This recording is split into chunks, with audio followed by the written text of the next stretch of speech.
नमस्कार मित्रांनो, सरलमध्ये शिक्षक माहिती कशी भरायची यासाठी हा छोटासा व्हिडिओ। शिक्षक माहिती भरताना ही अशी जी विंडो ओपन होईल त्यामध्ये पहिला ऑप्शन जे आहे ते आहे बेसिकला क्लिक केल्यानंतर इथे सगळे ऑप्शन येतील। काही माहिती पूर्वरत भरलेली असेल आणि काही माहिती आपल्याला ही भरावी लागेल। तर इथे तुम्हाला तारखांबद्दल माहिती लिहायची आहे, म्हणजे तुमची एंट्री सर्व्हिस म्हणजे सर्व्हिस एंट्रीची तारीख, त्यानंतर जिल्ह्यात केव्हा रुजू झाले, त्यानंतर तालुक्यात केव्हा रुजू झालेत आणि शाळेवर केव्हा रुजू झालेत, या माहिती तुम्हाला इथे भरायची आहे। इथल्या तारखांची माहिती भरल्यानंतर खाली करंट पोस्टिंग मोड म्हणजे समजा तुम्ही आधी शिक्षक म्हणून लागले, उपशिक्षक म्हणून, आणि आता जर पदवीधर शिक्षक असाल तर त्या पदवीधर शिक्षक प्राप्त झाल्याची तारीख, त्यानंतर जिल्ह्यात केव्हा रुजू झालेत ती तारीख, तालुक्यात केव्हा रुजू झालेत ती तारीख आणि शाळेवर केव्हा रुजू झालेत ती तारीख इथे तुम्हाला ऍड करायची आहे।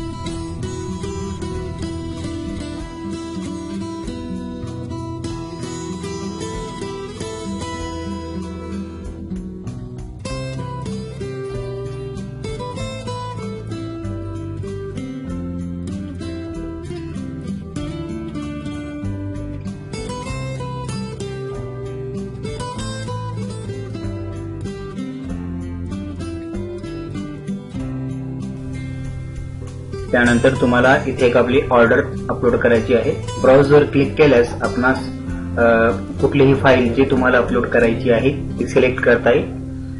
ती आधी कॉम्प्युटरवर सेव्ह करून ठेवा। ती फाईल सिलेक्ट करायची आहे, जिथे सेव्ह असेल त्या फोल्डरमध्ये जाऊन बघा, मी ते सिलेक्ट करतो। ओके प्रिव्हेंट वर क्लिक करून पुन्हा ओके करा। ती फाईल इथे सिलेक्ट झालेली दिसेल। त्यानंतर तुम्हाला ती फाईल सिलेक्ट करून सेव्ह या बटनावर क्लिक करायचं आहे। सेव्ह या बटनावर क्लिक केल्यास थोडा वेळ थांबायचं आहे। सेव्ह डाटा सक्सेसफुली दाखवेल किंवा कधी कधी दाखवणार सुद्धा नाही, त्यावेळी थोडा वेळ थांबायचं आणि नंतर आपल्या मेन ऑप्शन मधील जिथे पर्सनल डिटेल्स जो रकाना आहे तिथील बेसिक याच बटनावर क्लिक करा। हे बघा, इथे ऑर्डर अपलोड झालेली आहे आपली, आपण ती बघू शकतो। ओके झालेली आहे, त्याला क्लोज करतो। ही झाली एक बेसिक मधली एक माहिती आपण परिपूर्ण केलेली आहे। तर दुसरी पीएफ वाली माहिती बघूया। तर इथे तुम्हाला आधी सर्वप्रथम हे सिलेक्ट करायला आपल्याला कुठलं हे आहे ते पहिल्या रकान्यामध्ये स्टेट गव्हर्नमेंटचं 6वं कमिशन आहे। त्यानंतर इथे आपल्याला पे स्केल आपल्याला निवडायला लागेल। जे तुमचं पे स्केल असेल ते तुम्हाला शाळार्थाच्या बिलावर ऑलरेडी दिलेलं आहे, सगळं बघून करू शकता।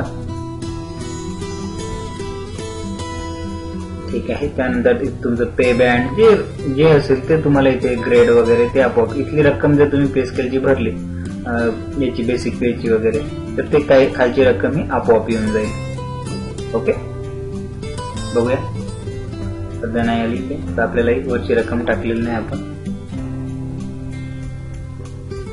ठीक आहे, वरची रक्कम टाकली, हे घेतली, त्यानंतर इथे ऑलरेडी ग्रेड पे येणार आहे, त्यानंतर हे तुमचं येणार। त्यानंतर इथे तुम्हाला इन्क्रीमेंटची डेट ऍड करायची आहे। इथे 1/7/2015 करा आणि टॅब बटन दाबल्यास 1/7/2016 पुढील रकान्यात आपोआप येईल। त्यानंतर तुम्हाला निवड श्रेणी, वेतन श्रेणी वरिष्ठ मिळालेली आहे का हे ऑप्शन आहे। येस असेल तर येस करून पुढील डेट टाका। त्यानंतर इथे तुमचा पॅन कार्ड नंबर टाका। ओके, एक पॅन नंबर ऍड करूया। या खालच्या रकान्यामध्ये तुमच्या पीएफ बद्दलची माहिती विचारली, म्हणजे अकाउंट कोण मेंटेन करतो। इथे जर तुम्ही 2005च्या आधीचे असाल तर आपोआप जीपीएफ येईल। इथे कोण अकाउंट मेंटेन करतो इथे डिपार्टमेंट करा। त्यानंतर इथे सिरीज वगैरे जर माहिती असेल तर भरा, आता काहीतरी टाकून तुम्ही हे करू शकता। आणि खाली अकाउंट नंबर हा चुकीचा टाकू नका। त्यानंतर खाली जीआयएस बद्दल माहिती विचारलेली आहे, ती व्यवस्थित भरून घ्या आणि सेव्ह करा।